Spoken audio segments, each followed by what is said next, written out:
Adrian Cole was walking down Maple Avenue in the middle of a quiet Tuesday afternoon, carrying everything he owned from that hospital. Then the sky cracked open with the thunder of rotor blades. 3 black helicopters descended onto the empty field beside the road.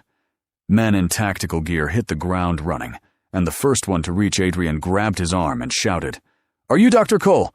We need you right now!" Adrian had been a trauma surgeon for 16 years, and in that time, he had learned that hospitals run on 2 things: skill and nerve. Skill to do what textbooks said was impossible. Nerve to do it anyway, when the monitor was screaming and the room had gone quiet. He had both, and for a long time that was enough. Mercy General had been his hospital in every way that mattered, not because he owned it, but because he had bled for it, stayed late for it, and made decisions inside its walls that no committee would have approved and no administrator would have understood. He was not a complicated man. He had been married once, and that had ended, the way most things end, when one person gives everything to a job and the other person finally gets tired of waiting. No bitterness about it. Now just a clean, empty apartment on Fletcher Street and a habit of arriving at the hospital before sunrise because there was nothing at home worth staying for. His whole life had narrowed itself down to one corridor, one operating room. One simple rule.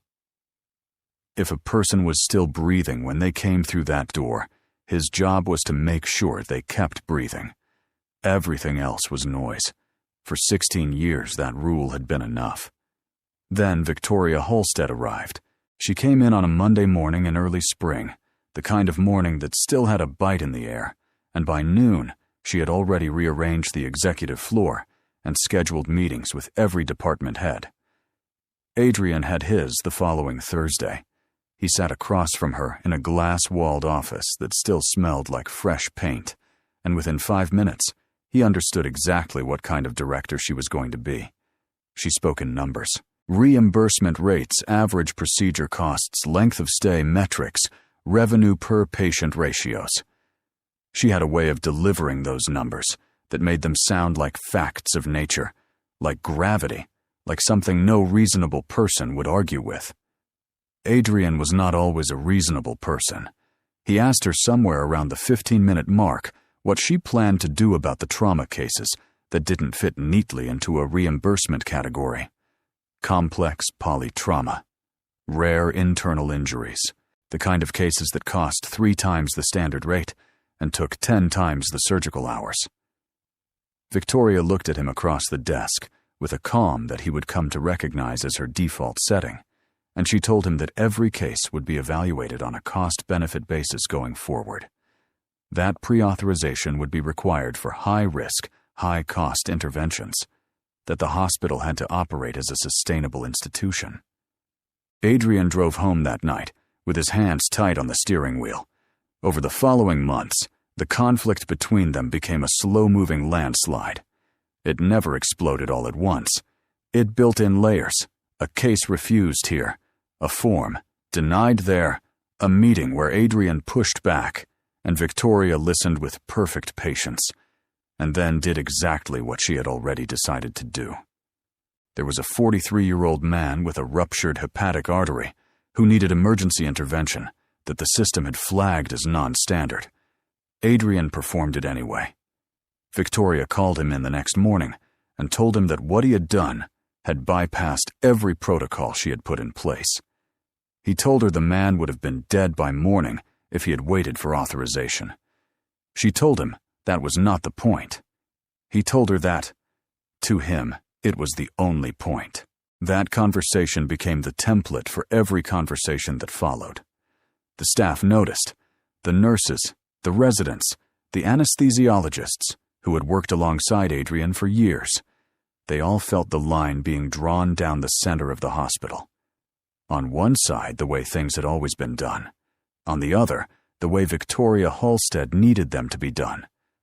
Some people crossed the line quietly and without fanfare because they had bills and contracts and futures to protect. Adrian didn't cross it. He stood exactly where he had always stood and dared the institution to move him. It moved him on a Tuesday in October. Victoria's assistant called him to the director's office at 2 in the afternoon.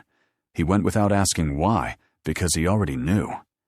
He had known for weeks the way you know a storm is coming, because the air changes before the clouds do. The office was quiet when he arrived. Victoria was seated at her desk, and she had a single folder open in front of her, and she didn't offer him a seat right away. When she did, she began speaking in the same measured tone. She always used the tone that had no room in it for argument or appeal. She told him that after a full review of his conduct over the past several months, the hospital had made the decision to end his employment, effective immediately. She used the word conduct twice.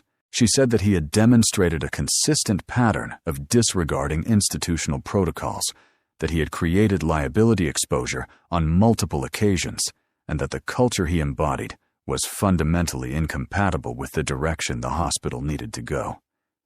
She slid a document across the desk, a termination agreement already prepared with a line at the bottom, waiting for his signature. Adrian looked at the paper for a long moment.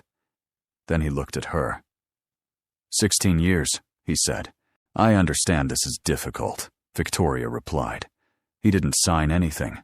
He stood up, walked to his locker, packed the items from his desk into a cardboard box, a stethoscope, a worn copy of a surgical reference text he had carried since residency, a photograph from a departmental event 5 years ago, and he walked out through the main entrance without saying goodbye to anyone, because he didn't trust himself to say the right things. The afternoon was cold and clear. Maple Avenue ran alongside the hospital campus for about 3 blocks before it opened up into a wider road with a strip of empty field on the right side. Adrian walked it slowly, the box under one arm, not thinking about anything in particular, and thinking about everything at once. 16 years. He had made his first solo trauma repair in that building. He had pulled people back from the edge in that building. He had been more himself inside those walls than anywhere else in his life, and now he was carrying it all in a cardboard box under a pale October sky, heading nowhere. He heard the helicopters before he saw them. The sound came from the south, a deep rhythmic percussion that grew fast, too fast for anything civilian. He turned and looked up just as 3 black helicopters cleared the tree line and descended in tight formation onto the empty field beside the road. The rotor wash hit him like a wall, scattering leaves and flattening the dry grass in wide circles. He stepped back, automatically, instinct overriding confusion. Before the rotors had even fully slowed, doors were sliding open. Men in dark, tactical clothing hit the ground and moved with the kind of practiced efficiency that didn't belong in a Tuesday afternoon on a quiet street in this part of the city. One of them was already coming straight toward Adrian, covering the ground between them in long, deliberate strides.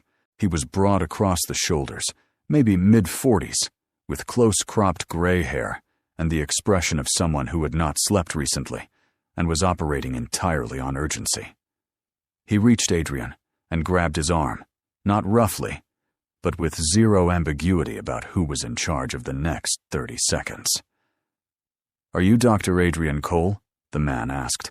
Adrian looked at the grip on his arm, then at the man's face. "I am." "Marcus Webb," the man said, as if that explained anything. "I work for Garrison Blake. You know the name. Adrian knew the name. Everyone in the state knew the name. Garrison Blake had built a logistics and infrastructure empire over the past 3 decades that had reshaped half the regional economy.